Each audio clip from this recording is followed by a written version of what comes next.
Best strategy for last 20 days of PSC Clerkship Tier 1 বা Preliminary 1 exam. আমাদের খুব কাছেই PSC Clerkship exam চলে এসেছে, যেটাকে বলে দোরগোড়া বা ঘাড়ে নিঃশ্বাস ফেলছে। তো এই কটা হাতে গোনা দিন, তার মধ্যে আবার কালী পুজোর বোম ফাটা আছে, উৎসব আছে, সেটা তোমাকে ডিস্ট্র্যাক্ট করবেই করবে। তো হিসেব অনুযায়ী এই যে 20-21টা দিন রয়েছে, তার মধ্যে তুমি পিএসসির বেস্ট স্ট্র্যাটেজি কিভাবে নেবে, এইটা আজকের ক্লাসে আমরা বুঝবো। তার কারণ হচ্ছে যে এখন আর সেই বই থরলি পড়বে, সমস্ত নোট রিভিশন করবে, তার সুযোগ নেই। তোমাকে বুঝতে হবে যে কোনটার উপর বেশি স্ট্রেস আছে, সেইটা তোমাকে বেশি ফোকাস করতে হবে, সেইগুলো একবার দ্রুত চোখ বুলিয়ে যেতে হবে। This is called strategy. তুমি এখন সবটা পড়বে, সবটা লিখবে, সবটা নোট করবে, সেই দিন নেই, সেই সময় শেষ তোমার কাছে। সো এইটা হলো আমাদের আজকের এই ক্লাসের ক্রাঞ্চ। এবং সেইটা কিভাবে আমরা বুঝবো, আমরা এইভাবে বুঝবো যে 100টা কোশ্চেন থাকে ক্লার্কশিপ প্রিলিমিনারিতে। 100টা কোশ্চেন 1.5 ঘন্টা বা 90 মিনিট সময়, প্রতিটা কোশ্চেনে 1 নাম্বার করে। আমি তোমাদেরকে যেটা বারবার বলি সেটা হচ্ছে যে সবচেয়ে বেস্ট স্ট্রং জোন হচ্ছে ম্যাথমেটিক্স। সকলে সেটা করে যায়, তোমার সেটার জন্য রেগুলার 2 ঘন্টা করে প্র্যাকটিস করতে হবে। এখন সবচেয়ে গ্রে এরিয়া, আনসার্টেনটি যেটা সবচেয়ে বেশি, সেটা হচ্ছে যে জিএস বা জিকে। কোথা থেকে পড়বে তার জিএস অগাধ সমুদ্র, কোথা থেকে পড়বে তুমি জানো না। আর সবচেয়ে স্পেকুলেটেড এবং সবচেয়ে অ্যাসিওর যে এরিয়া, সেটা হচ্ছে ইংরাজি। তার কারণ ইংরেজিতে সার্টেন কিছু জায়গা থেকে প্রতিবার কোশ্চেন আসছে, এবং ইংরেজিতে যেহেতু সকলেই অধিকাংশের মধ্যে ভয় আছে, তুমি যদি একটু ইংরেজিটা ভালো করে ডেভেলপ করতে পারো, তো তুমি পুরো পরীক্ষাতে তো অনেকটা মাইলেজ দিতে পারবে। This is called strategy. তোমাকে বুঝতে হবে স্ট্র্যাটেজি কাকে বলে। গোদা কিছু একটা কেউ বলে দিল বা বইয়ে কোথাও লেখা রইলো, সবসময় সেটা স্ট্র্যাটেজি হয় না। তো আমরা আজকের স্ট্র্যাটেজিটাকে দুটো পার্টে ভাগ করেছি। খুব তাড়াতাড়ি আমরা এই জিনিসটাকে কভার করবো, তার কারণ স্ট্র্যাটেজি না এরকম হয় যে কেবল স্ট্র্যাটেজি বুঝে গেলাম আর সেই স্ট্র্যাটেজিটা ফলো করা হলো না, তাহলে তো হবে না। দুটো ভাগের প্রথম ভাগটা হচ্ছে যে আমরা জিএস পেপারটা বুঝবো, সেকেন্ড ভাগটি ইংরেজি বুঝবো। অঙ্ক আমার ক্ষেত্রে সোজা কথা খুব বেশি বুঝবার নেই, তার কারণ আমি অঙ্ক পড়াই না। অঙ্ক জিনিস যে স্যার পড়ান, সে স্যার যদি কোনো স্ট্র্যাটেজি জানেন, সেটা তোমার ফলো করতে হবে। এবং সেকেন্ড জিনিস হচ্ছে অঙ্কে আমার মোদ্দা কথা এই যে তোমাকে 2 ঘন্টা করে প্রতিদিন অঙ্ক প্র্যাকটিস করতে হবে। তুমি অঙ্কে ভালো হও বা কাঁচা হও, অঙ্ক প্র্যাকটিস পরীক্ষার জন্য এইটা তোমাকে একমাত্র থাম্ব রুল। ক্লিয়ার? চলো তাহলে আমরা ভেতরে ঢুকি ক্লাসটা। ওকে, তাহলে আমরা শেষ 20 দিনের বেস্ট স্ট্র্যাটেজি পড়ছি। এখন বিষয়টা হচ্ছে যে আমরা জিকে বা জিএস থেকে কোশ্চেন আছে, ঠিক আছে? তার মধ্যে সাবজেক্ট প্রায় সিলেবাস যেটা আছে, সিলেবাসে প্রায় 12-13টা টপিক আছে। তার মধ্যে নেই কোনো জিনিস নেই। ইতিহাস, ভূগোল, বিজ্ঞান, সায়েন্স, স্ট্যাটিক, কারেন্ট সব আছে তার মধ্যে। হ্যাঁ, কনস্টিটিউশন, ইকোনমিক্স। কিন্তু তুমি যদি কোশ্চেন পেপারটা একটু স্টাডি করো শেষ 2 বছরের, খুব মজার বা ইন্টারেস্টিং একটা পয়েন্ট চোখে পড়ে। যদি সত্যি এইভাবে কেউ কোশ্চেন অ্যানালাইসিস করতে তোমরা শেখো, তো সেটাই তোমার জন্য বেস্ট স্ট্র্যাটেজি। মজার যে বিষয়টা চোখে পড়ে সেটা হচ্ছে এইটা যে গত 2019 সালে যে পরীক্ষাটা হয়েছিল, তার ফার্স্ট দুটো শিফটে পরীক্ষা হয়েছিল। ফার্স্ট শিফটে 12টা কোশ্চেন এসেছিল ইন্টারন্যাশনাল রিলেশনকে টাচ করে, এবং 6টা কোশ্চেন এসেছিল সেকেন্ড শিফটে ইন্টারন্যাশনাল রিলেশনকে টাচ করে। আমি তাও এক্সস্টিভলি কোশ্চেন পেপার অ্যানালাইসিস তোমাকে করিনি, অর্থাৎ এরকম কিছু প্রশ্ন আছে যা ইন্টারন্যাশনাল রিলেশনকেও টাচ করে। যেমন ধরা যাক গালওয়ান ভ্যালি, একটা এক্সাম্পল দিচ্ছি, ঠিক আছে? বা সার্জিক্যাল স্ট্রাইক কোথায় হলো, তো এটা আমি জিওগ্রাফির পার্টে ফেলে দিয়েছি। বুঝতে পেরেছি? এক্স্যাক্টলি ইন্টারন্যাশনাল রিলেশনকে বা ইন্ডিয়ান ফরেন অ্যাফেয়ারের সাথে রিলেটেড একটা বিষয়, সেগুলোই আমি এখানে তুলেছি। বাকি যেগুলো অ্যাসোসিয়েটেড সেগুলো আমি বাদ দিচ্ছি। ক্লিয়ার? তো সারপ্রাইজিং বা ইন্টারেস্টিং হচ্ছে যে এরকম, আমি তোমাদেরকে এক ঝলক বলে দিই।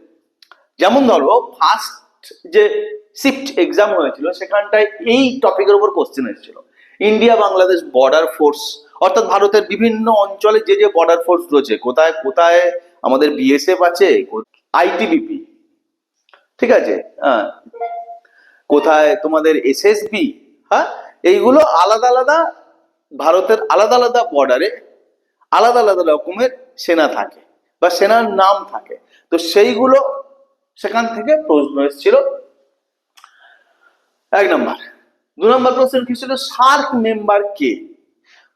ওকে, তো সার্ক মেম্বার কে যদি আসে তো খুব অবভিয়াসলি সেখানে পরবর্তীকালে এশিয়ান বা বিমস্টেকের মেম্বার কে আসবে। 3 নম্বর, ইউএস এর প্রেসিডেন্ট। ইউএস এর প্রেসিডেন্টের কোশ্চেনটা ডাইরেক্ট আসেনি এরকম ভাবে যে ইউএস এর প্রেসিডেন্ট কে এসেছিল, সেটা ফ্রান্সের প্রেসিডেন্ট। তারপরের প্রশ্ন এসেছিল ইউএস এর প্রেসিডেন্টের একটা সিরিজ সাধারণত পরীক্ষায় চলে আসে, হ্যাঁ, যে নিক্সনের পরে কে এসেছিল, ঠিক আছে, বা রুজভেল্টের পরে কে এসেছিল। তো ওই রকম একটা সিরিজের উপরে প্রশ্ন এসেছিল। নেক্সট প্রশ্ন দেখো, এই প্রশ্নটা দুবারই দুটো শিফটেই কমন হয়েছে, আমি পরবর্তীকালে বলবো। ইন্ডিপেন্ডেন্ট স্টেট, কোনো একটা ছোট ইনসিগনিফিক্যান্ট স্টেট কিন্তু খবরে চলে এসেছিল, বাট এরকম হয়েছিল 4টে দেশের নাম দেওয়া হয়েছে, তার মধ্যে বলা হচ্ছে কে সভরেন নয়। যেমন তাইওয়ান, একটা একটা গন্ডগোল তার জিও পলিটিক্স, ঠিক আছে, কি সভরেন নয়, এরকম একটা কোশ্চেন এসেছিল ফার্স্ট ফেজে। S-40 মিসাইল ডিল কিভাবে বা কার সাথে হয়েছিল তার উপরে কোশ্চেন এসেছিল। ফ্রেঞ্চ প্রেসিডেন্ট তোমাকে বললাম। মেসি কোন দেশের, মেসির বাড়ি বা সোজা কথায় মেসি কোন দেশের মানুষ? চায়নার সার্স, ঠিক আছে, চায়নার যে ছোট ছোট টাপু আছে তার যে উপনিবেশ, ঠিক সরাসরি উপনিবেশ নয় বাট উপনিবেশের মতোই অ্যাডমিনিস্ট্রেট হয়, এরকম একটা কনসেপ্টের উপর প্রশ্ন এসেছিল। আইএমএফ ইন্টারন্যাশনাল মনিটারি ফান্ড, যদিও সিলেবাসে আলাদা করে ইন্টারন্যাশনাল অর্গানাইজেশন দেওয়া রয়েছে তার মধ্যে পড়ে, বাট স্টিল আমি মনে করি যে এটা কিন্তু একটা ভারতীয় পররাষ্ট্র নীতির বা ফরেন অ্যাফেয়ারের একটা পার্ট, আচ্ছা, বা পার্টের কোশ্চেন।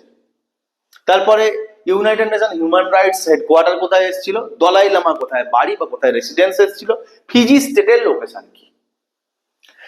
ফার্স্ট হাফে কতগুলো ভাবো, কিন্তু 12টা এখান থেকে এসছে, বাকিগুলোতে ইতিহাসে একটা দুটো, ভূগোলে একটা দুটো, কারেন্ট অ্যাফেয়ার্স একটা দুটো, খেলায় একটা দুটো, এরকম ভাবে প্রশ্ন এসছে।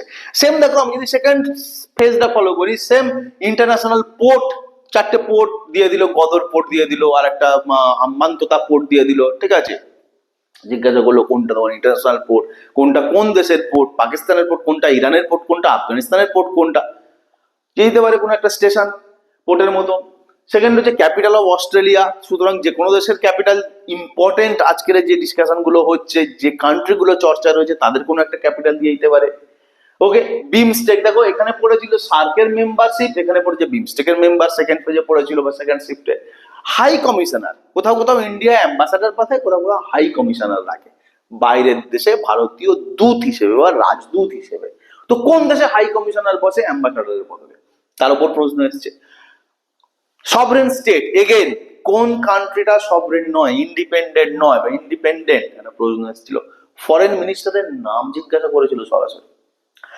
সুতরাং তোমরা বোঝো যে প্রশ্ন কোন জায়গা থেকে বেশি এসছে, এবং পিএসসি আর মিসলেনিয়াসের বৈশিষ্ট্যই হচ্ছে যে এই জায়গাগুলোকে, পিএসসি আর মিসলেনিয়াস, ক্লার্কশিপ আর মিসলেনিয়াসের বৈশিষ্ট্য হচ্ছে এই জায়গাগুলোর উপর ফোকাস করা হয়। যেহেতু ডব্লিউবিসিএস খুব অনেকগুলো ভাস্ট সাবজেক্ট নিয়ে পরীক্ষা হয়, কোশ্চেনের মান খুব কঠিন হয়, এগুলো ওরকম ব্যাপার নেই, তাই এইগুলোতে সাধারণত এইসব পয়েন্টগুলোকে টাচ করা হয়।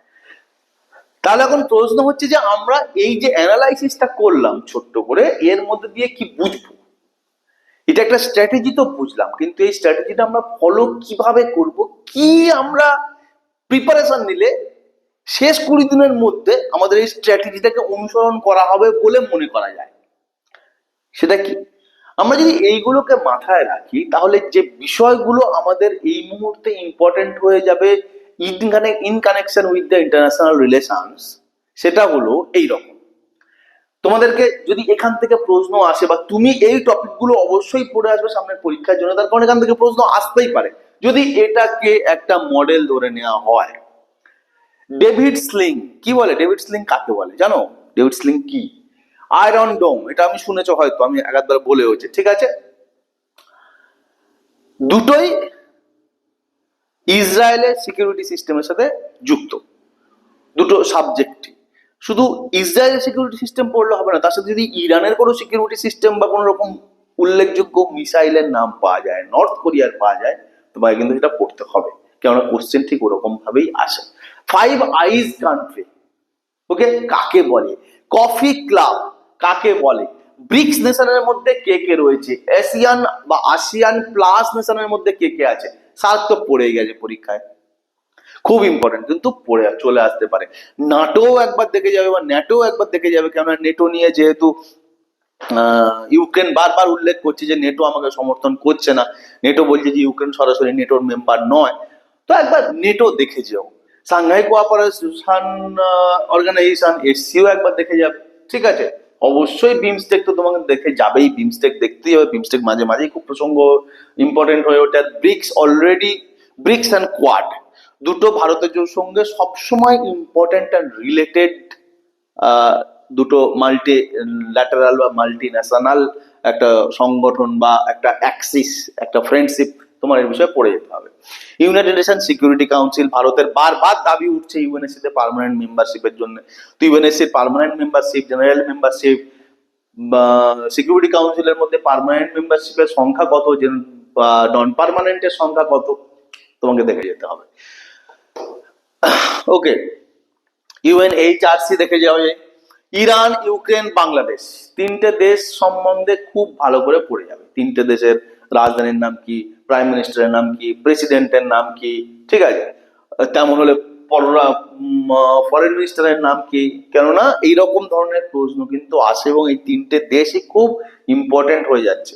America, Russia, England, France, Germany, এগুলো এর সাথে সবসময় মানে সারা বছর ধরে এগুলো এবছরের জন্য ইম্পর্টেন্ট, পরের বছর এরকম কিছু চেঞ্জ হবে, বাট এই যে নামগুলো বললাম, আমেরিকা, রাশিয়া, জার্মানি, ইংল্যান্ড, ওকে, ফ্রান্স, এদের প্রেসিডেন্ট সব সময়ের জন্য সব পরীক্ষার ক্ষেত্রে ইম্পর্টেন্ট, পিএসসির মতো পরীক্ষার বিষয়। ডাঙ্কি রুট কি, আমি ছোট ছোট নোট করাবো এটার উপরে। ডাঙ্কি রুট নিয়ে রিসেন্ট খুব ডিসকাশন চলছে। ডাঙ্কি রুট কি? এটা একটা কি বলা যায়, চোরা পথ, যার মধ্যে দিয়ে ভারতীয়রা আমেরিকায় ঢোকে, বা বিশেষ করে উত্তর ভারতের বা হরিয়ানার ছেলেমেয়েরা আমেরিকায় ঢুকছে বলে খুব চর্চায় চলে এসছে। ওকে, ইওডিবি, ইজ অফ ডুইং বিজনেস, খুব ইম্পর্টেন্ট। ইওডিবি তোমাদের পরীক্ষায় বিভিন্ন দিক থেকে চলে আসতে পারে। ইওডিবি কে পাবলিশ করে, ইওডিবির ইন্ডেক্স গুলো কি কি, কবে পাবলিশ হয়েছে, এখন আর পাবলিশ হয় কি না, ইওডিবিতে ইন্ডিয়ার র্যাঙ্ক কি, লেটেস্ট খবর ইওডিবিতে গত 16 বছরের মধ্যে অ্যাকচুয়ালি ভারতের ফরেন ডাইরেক্ট ইনভেস্টমেন্ট অনেক কমে গেছে, তো তার কারণ দেখা যাচ্ছে যে অ্যাকচুয়ালি ইওডিবিতে কিছু উন্নতি হয়নি। ওকে, মিসাইল, মিসাইল খুব ইম্পর্টেন্ট। মিসাইল ভারত কার কাছ থেকে কিনছে, বা ব্রহ্মসের মতন ভারত কাকে বিক্রি করছে, বা অন্য কোনো দেশকে বিক্রি করছে, যদি যখন খুব খবরে চলে আসে তখন তোমাকে সেটাই পরীক্ষার জন্য ইম্পর্টেন্ট হয়ে যায়। ইন্দো চায়না বর্ডার, ইন্দো চায়নার বর্ডার রিলেটেড প্রচুর ইস্যু আছে, প্রচুর জায়গা রয়েছে, তার লোকেশন রয়েছে, তার স্পটের নাম রয়েছে, পড়বে। এবং India Sri Lanka border, again India শ্রীলঙ্কার মধ্যে বর্ডার ইস্যু চলছে, মাঝখানে একটা দ্বীপ নিয়ে, সেই দ্বীপটার নামও তোমরা পড়বে। Clear? So this is all about the present preparation বা last 20 days preparation for upcoming PSC Clerkship preliminary exam. ওকে, চোখ বন্ধ করে এগুলোর উপরে এক ঝলক তোমরা দেখে নাও পরীক্ষার জন্য, যেটা খুবই তোমাদের কাজে লাগবে। ক্লিয়ার? ওকে, আমরা এবারে এর সেকেন্ড পার্টটায় যাবো। সেকেন্ড পার্টটায় কি আছে, ইংরাজি আছে, খুব অল্প কথা, 2-4টে কথায় হয়ে যাবে। তবে একটা কথা বলি, ইংরাজির উপরেও আমি তোমাদেরকে একটা কি বলা যায়, একটা কম্বাইন্ড কম্বো ক্লাস দেব, এবং এইগুলোর ওপরেও ছোট ছোট নোট আমি তোমাদের করিয়ে দেবো। মিসলেনিয়াসের মেন্স পরীক্ষা যারা দিচ্ছ তাদের জন্য এগুলো খুব ইম্পর্টেন্ট ওয়ান লাইনার কোশ্চেন হিসেবে, এবং ক্লার্কশিপ প্রিলি যারা দিচ্ছ তাদের জন্য সেম টপিক গুলো খুব রিলেভেন্ট হয়ে যায়। ওকে, চলো।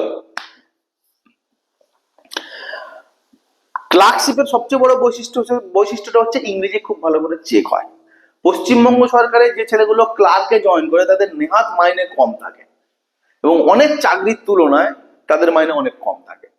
স্টিল তাদের বুদ্ধিমত্তা, তাদের পরিশ্রম এবং তাদের জানার লেভেলটা অনেক বেশি থাকে, তার কারণ ক্লার্কশিপ পরীক্ষা দারুণ কঠিন একটা পরীক্ষা নয়, এবং বরাবরই ছেলেদের বেসিক দুটো সাবজেক্ট ইংরেজি এবং অঙ্ক, তার উপরে থরো নলেজ টেস্ট হয়। এটা আজকে না, 30 বছর 40 বছর আগে থেকেই ক্লার্কশিপ পাস করা একটা ছেলে হয়তো ক্লার্কসে কিন্তু একদম ঝকঝক করছে হীরের মতন তার লেখা পড়া বলার ক্ষমতার মধ্যে দিয়ে। এটা বৈশিষ্ট্য, পিএসসি এইভাবেই পরীক্ষা নেয়। ক্লার্কশিপের বিশেষত্বই হচ্ছে যে এর ইংরাজি। এখন ইংরেজি কোশ্চেনও যদি আমরা ভালো করে ডিসকাস করি বা দেখি, সেখানে দেখা যাচ্ছে যে বেশ কিছু গ্রামাটিক্যাল ইউজ থাকে, হ্যাভ বিন না has been, would have been না উড হ্যাভ বিন, নাকি শুধু ওয়াজ, ইজ না ওয়াজ, না এরকম কিছু ইউজ থাকে, কিছু সেন্টেন্স ইমপ্রুভমেন্টের ইউজ থাকে। ক্লিয়ার? যেমন ধরা যাক এখানটায় এক্সেপ্ট হবে না এক্সপেক্ট হবে, যেটা তোমার খুব সাধারণ বই পড়লে বা সাধারণ ইংরেজি নলেজ থাকলে পারবে তুমি। এবং তার সাথে কিছু থাকে এরকম যে ওই ওয়ার্ড ডেভেলপমেন্ট বা সিনোনিমস অ্যান্টোনিমস। ব্যাপারটা হচ্ছে এই 3-4টে যেগুলো বললাম সেগুলো কিন্তু খুব তোমার হাতের বাইরে, মানে এগুলো খুব আনসার্টেন। কোনটা পড়বে, কোথা থেকে পড়বে, কিভাবে আসবে তুমি জানো না। বাট যেগুলো লেখা রয়েছে, যেগুলো আমি বলতে চলেছি, সেগুলো কিন্তু খুব সার্টেন। যেমন ধরা যায় অ্যাপ্রোপ্রিয়েট প্রিপোজিশন 5টা-6টা আসবেই। সুতরাং তুমি অ্যাপ্রোপ্রিয়েট প্রিপোজিশনের লিস্টটা যদি থরলি পড়ে যাও, প্রত্যেকটা শিফটে, প্রত্যেকটা পরীক্ষায় ক্লার্কশিপে 5টা থেকে 6টা অ্যাপ্রোপ্রিয়েট প্রিপোজিশন এসেছে। সুতরাং ইম্পর্টেন্ট অ্যাপ্রোপ্রিয়েট প্রিপোজিশন গুলো তুমি দেখে যাও, তো তুমি অবভিয়াসলি সেখানটায় অ্যাসিওরিটি, সার্টেনটি অনেক বেড়ে যাবে পরীক্ষার এটা উত্তর পাওয়ার বা কমন পাওয়ার। Second, active passive. এটা একটা তো আসেই, কখনো দুটো, কখনো 3টে চলে আসে। সুতরাং তুমি একটু অ্যাক্টিভ প্যাসিভ করে যাও। অ্যাপ্রোপ্রিয়েট প্রিপোজিশন এবং অ্যাক্টিভ প্যাসিভ দুটোর জন্যই আমার পিকেতে সরকার থেকে ক্লাস করানো আছে। আমি দেখবো যদি সেটা এখানে ডেসক্রিপশনে থাকে, বাট তোমরা পুরনো আমাদের সিএসডি-তে চলে যাবে, সেখানটায় প্লে লিস্টে যাবে, প্লে লিস্টে ইংরেজি খুলে দেখবে অ্যাক্টিভ প্যাসিভ পুরো দুর্ধর্ষ ক্লাস করানো আছে। মানে তুমি চোখ বন্ধ করে অ্যাক্টিভ প্যাসিভ শিখে যাবে, বা একবার শিখে গেলে ভুলবে না, এরকম জাতীয় গ্যারান্টি দিয়ে ক্লাস করানো আছে। এবং অ্যাপ্রোপ্রিয়েট প্রিপোজিশন একটা সায়েন্টিফিক মেথডে অ্যাপ্রোপ্রিয়েট প্রিপোজিশন করানো আছে। ঠিক আছে, একেবারে সায়েন্টিফিক মেথড, যদি তুমি একবার পড়লে তোমার সারা জীবন মনে থাকবে। তোমরা ক্লাসগুলো দেখে নিও। স্পেলিং এরর একটা ডেফিনেট টোটাল স্পেলিং এরর তোমার যে কোনো বইতে 50টার বেশি আমার মনে হয় না থাকে। তো তুমি ভাবো একটা বা দুটো কোশ্চেন শিওর শট আসবে। তো তুমি যদি 50টা স্পেলিং ওয়ার্ড পড়ে গেলে, স্পেলিং টেস্ট করে গেলে বাড়ি থেকে, তার মধ্যে আসবে মানে কতটা অ্যাসিওরেন্স সেটা। Next, sentence change. এটা খুব ভালো, মানে প্রতিবার একটা দুটো করে আসে, এটা খুব ভালো জায়গা, যেটা কিন্তু ভুল হওয়ার চান্স কম, এবং যেটা কিন্তু তোমাকে নির্দিষ্ট মার্কস দেবে। যেমন ধরো যাক কোনো একটা বাক্য রয়েছে, সেটা কোশ্চেন মূলক বাক্য, প্রশ্নমূলক বাক্য কেমন ভাবে তুমি কনভার্ট করবে, সেটাকে অ্যাসার্টিভ কেমন কনভার্ট করবে, কেমন সেটা তুমি অন্যরকম ভাবে কোশ্চেন থেকে সিম্পল থেকে তুমি কি করবে, কম্পাউন্ড করে দিতে পারবে। এরকম ধরনের প্রশ্ন আসে। খুব খুব সহজ মানের এই কোশ্চেনটা আছে, কিন্তু আসবেই আসবে, এর কোনো ব্যতয় হয় না। নেক্সট, ওডব্লিউএস বা ওয়ান ওয়ার্ড সাবস্টিটিউশন। এটাও একটা দুটো আছে। ওডব্লিউএস এর কনসেপ্ট হচ্ছে তোমার স্পেলিং এররের মতন। তোমার ওয়ান ওয়ার্ড সাবস্টিটিউশন হয়তো টোটাল বইতে 100টা আছে, তুমি চোখ বুলিয়ে গেলে কয়েকটা ইম্পর্টেন্ট, গোটা 35-30 খুব ইম্পর্টেন্ট থাকে, মুখস্থ করে গেলে তুমি পেয়ে যাবে। অ্যান্ড ইডিয়মস সব পরীক্ষার জন্যই সমান। ইডিয়মস একটুখানি ইডিয়মস এর রেঞ্জটা বেরিয়ে যায়, তার কারণ হচ্ছে ইডিয়মস WBCS কি করে খুব রিসেন্ট ইডিয়মস দেয়, নতুন নতুন ইডিয়মস তৈরি হয়েছে সেগুলো দেয়। বাট পিএসসি ক্লার্কশিপ সে জায়গাটায় ইডিয়মস অনেক কনভেনশনাল দেয়। তো পুরোনো ইডিয়মস তোমার লিস্ট ধরে পড়তে হবে, ইডিয়মস তুমি একটা দুটো কমন পেয়ে যাবে। সবগুলোর ওপরেই সিএসডি তোমাদেরকে গাইড করে দেবে আগামী ক্লাসগুলোতে, এবং একটা দুটো MCQ ওয়ালা ক্লাস বা টেস্টও নিয়ে আসতে চলেছে। সুতরাং তোমরা নিজেরা পড়ো। প্রশংসা তোমাদেরকে একটা কথা বারবার বলে যে টেক্সট রিডিং এর উপর কোনো কথা নেই, কখনোই প্রিন্ট মিডিয়ার কোনো সাবস্টিটিউট হতে পারে। তো ইলেকট্রনিক মিডিয়ায় তোমরা জিনিসটা দেখে নাও, বুঝে নাও, এবং বই পড়ো, যতটা সম্ভব বই পড়ো, ফোকাস করে যে এইগুলোর উপরে বেশি বেশি করে। ক্লিয়ার? তো মোটামুটি এই প্রিপারেশনের গল্প আমি তোমাদেরকে বললাম। খুব ভালো করে পড়াশুনো করো। সিভিল সার্ভিস দেশি গাইড সবসময় তোমাদের সাথে রয়েছে, তোমাদের পাশে রয়েছে। কোনো জিনিস নিয়ে কনফিউশন থাকলে আমাদেরকে জানাও, কমেন্ট সেকশনে যা আমরা জানতে চাইছি তার রিপ্লাই করো, এবং কোন ক্লাস তোমরা করতে চাইছো সেটা আমাদেরকে লিখে দাও, যে এই স্যার বুঝতে পারছি না, দাদা এটা বুঝতে পারছি না, করো। আমরা সবসময় তোমাদের শুভাকাঙ্ক্ষী, তোমাদের পাশে রয়েছি। Best of luck. ওকে, ভালো করে পড়াশোনা করো, ভালো করে এক্সাম দাও।